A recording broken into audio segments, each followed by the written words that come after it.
ನಮಸ್ಕಾರ, ಶುಭೋದಯ. ಸಂಕಲ್ಪ ಸಿದ್ಧಿ ಕಾರ್ಯಕ್ರಮಕ್ಕೆ ತಮ್ಮೆಲ್ಲರಿಗೂ ಆತ್ಮೀಯ ಸ್ವಾಗತ ಹೇಳ್ತಾ ಇರೋದು ನಾನು ಅನುಷಾ. ಮೊದಲನೇ ಬಾರಿ ನಮ್ಮ ಚಾನಲ್ ವೀಕ್ಷಿಸ್ತಿದ್ದೀರಾ ಅಂತಂದ್ರೆ ಈಗಲೇ ನಮ್ಮ ಚಾನಲ್ನ ಸಬ್ಸ್ಕ್ರೈಬ್ ಮಾಡಿ, ತಮ್ಮ ವಿಡಿಯೋಸ್ನ ಲೈಕ್ ಮಾಡಿ.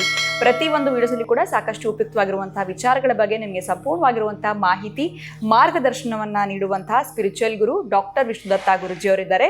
ಬನ್ನಿ ಗುರುಗಳನ್ನ ಇವತ್ತಿನ ಕಾರ್ಯಕ್ರಮಕ್ಕೆ ಸ್ವಾಗತಿಸೋಣ. ನಮಸ್ತೆ ಗುರುಗಳೇ, ಕಾರ್ಯಕ್ರಮಕ್ಕೆ ಭಕ್ತಿಯ ಸ್ವಾಗತ. ಕೆಲವೊಂದು ಬಾರಿ ಜಾತಕ ನೋಡಿದಾಗ ನಿಮಗೆ ಮಾತೃಶಾಪ ಇದೆ, ಪಿತೃಶಾಪ ಇದೆ, ಇದನ್ನು ಕ್ಲಿಯರ್ ಮಾಡ್ಕೊಳ್ಳಿ ಅಥವಾ ಅನ್ನೋದ್ರ ಬಗ್ಗೆ ನಮಗೆ ತಿಳಿಸ್ಕೊಡ್ತಾ ಹೋಗಿರ್ತಾರೆ. ಕೆಲವು ಸತಿ ಗೊತ್ತಿಲ್ಲದೆ ಇರುವಂಥ ಶಾಪ ಏನಿದೆ ಅಂತಲೇ ಗೊತ್ತಿಲ್ಲ, ಏನೋ ಕೆಲಸಗಳಾಗ್ತಾ ಇಲ್ಲ ಅಂತಂದರೆ ಏನು ಕರ್ಮ ಅಂತ ಅಂದ್ಕೊಳ್ತೀವಿ. ಈ ಗೊತ್ತಿಲ್ಲದೆ ಇರುವಂಥ ಶಾಪ ಕ್ಲಿಯರ್ ಆಗಬೇಕು ಅಂತಂದರೆ ಹೇಗೆ ಗುರುಗಳೇ, ಏನು ಮಾಡ್ಕೊಳ್ಬೇಕು?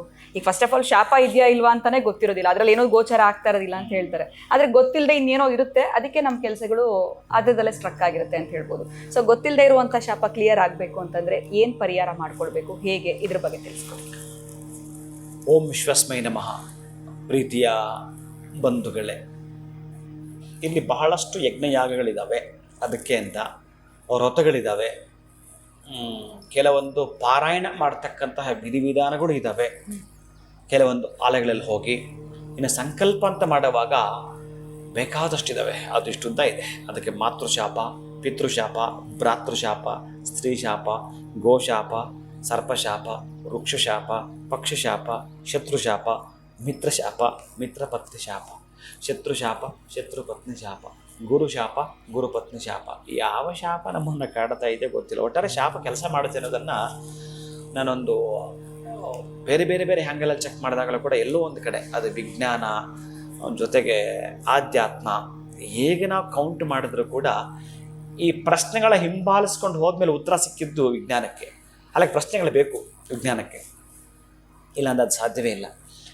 ಈ ಮೂಲಭೂತವಾಗಿರತಕ್ಕಂಥದ್ದು ಏನು ಇದಾವೋ ಇಲ್ಲಿ ಆಧ್ಯಾತ್ಮ ಅಂತ ಹೊಡ್ಲಿಕ್ಕೆ ಹೊರಟ್ರೆ ನಮಗೆ ಗೊತ್ತಿಲ್ಲದೆ ಇರತಕ್ಕಂತಹ ಶಾಪ ವಿಮೋಚನೆ ಮಾಡಿಕೊಳ್ಳತಕ್ಕಂಥ ಕೆಲವೊಂದು ತಂತ್ರಗಳಿದ್ದಾವೆ. ಅದು ಹೇಗೆ ಅಂತಂದರೆ, ನೀವೇನಾದರೂ ಈ ಅಶ್ವತ್ಥ ಕಟ್ಟೆ ಅಂತ ಇದ್ದರೆ ಆ ಅಶ್ವತ್ಥ ಕಟ್ಟೆ ಹತ್ರ ಹೋಗಿ ಈ ಅರಳಿ ಮರ ಇರುತ್ತಲ್ಲ, ಆ ಅರಳಿ ಮರದ ಹತ್ರ ಎಲೆ ಯಾವುದೇ ಕಾರಣಕ್ಕೂ ನೀವು ಮೇಲಿಂದ ಕೀಳಬಾರ್ದು, ಕೆಳಗಡೆ ಬಿದ್ದಿರುತ್ತೆ. ಕೆಳಗಡೆ ಒಂದು ದಿನ 2 ದಿನ ಆಗಿರುತ್ತೆ, ಸ್ವಲ್ಪ ಅದು ಬಾಡಿದ್ರೂ ಪರವಾಗಿಲ್ಲ. ಒಟ್ಟಾರೆ 11 ಎಲೆಗಳು ತೆಗೆದುಕೋಬೇಕಾಗತ್ತೆ. ನೀವು 11 ಎಲೆಗಳನ್ನು ತೆಗೆದುಕೊಳ್ಳತಕ್ಕಂತಹದ್ದನ್ನು ಮಾಡಿಕೊಂಡು ಸಂಪೂರ್ಣವಾಗಿ ಎಲ್ಲವನ್ನು ಕೂಡ ತೊಳೆದು ಬಿಟ್ಟು ಮನೆಗೆ ಬಂದು ಅರಿಶಿನ ಕುಂಕುಮ ಇಡ್ತಕ್ಕಂಥ 11 ಎಲೆಗೆ ಅರಿಶಿನ ಕುಂಕುಮವನ್ನು ಇಡ್ತಕ್ಕಂಥದ್ದು. ಇಲ್ಲಿ ಯಾವ ಶಾಪದಿಂದ ನಮಗೆ ಕೆಲಸ ಆಗ್ತಿರೋ ಗೊತ್ತಿಲ್ಲ, ಅದು ಯಾವ ಕೆಲಸ ನಿಮಗೆ ಹಣನೇ ಬರಬೇಕು ಅಂತ ಫಾರ್ ಎಕ್ಸಾಂಪಲ್ ಇಟ್ಕೊಡೋಣ. ಪಿತೃದೇವತೆಗಳ ಶಾಪ ಇದ್ದರೆ ಜಮೀನು ಮಾರಾಟ ಆಗೋದಿಲ್ಲ, ಪುತ್ರ ಸಂತಾನವಾಗೋದಿಲ್ಲ, ಆಮೇಲೆ ನೀವು ಮಾಡೋಂಥ ಕೆಲಸ ಸಕ್ಸಸ್ ಆಗಲ್ಲ. 90% ಆಗುತ್ತೆ ಗುರು, ಇನ್ನು 1% ಆಗ್ಬಿಟ್ರೆ ಮುಗೀತು. ಇನ್ನು 1% ಇದೆ ಗುರುಗಳೇ.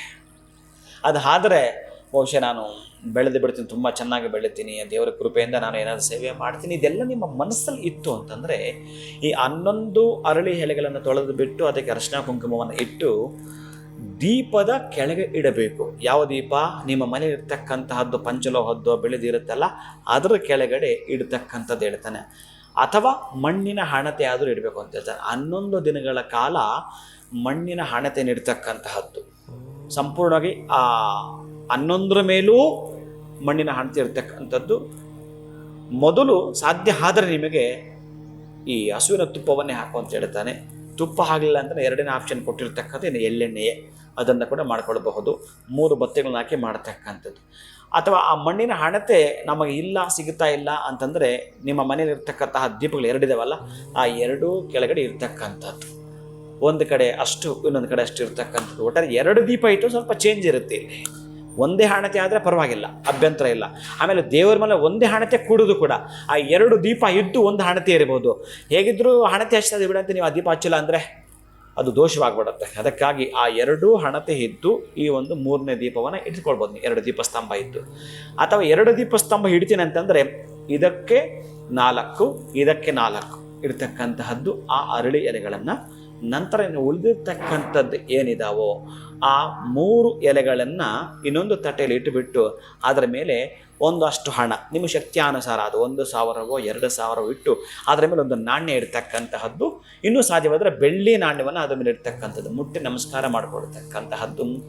ಓಂ ಶ್ರೀ ಲಕ್ಷ್ಮೀನಾರಾಯಣಾಯ ನಮಃ. ಯಾಕಂದ್ರೆ ಲಕ್ಷ್ಮಿಗೆ ಸಂಬಂಧಪಡ್ತಕ್ಕಂಥದ್ದು ಸಹಸ್ರ ಸಂಖ್ಯೆಯಲ್ಲಿ ಮಂತ್ರಗಳಿದ್ದಾವೆ, ಸಹಸ್ರ ಸಂಖ್ಯೆಯಲ್ಲಿದ್ದಾವೆ.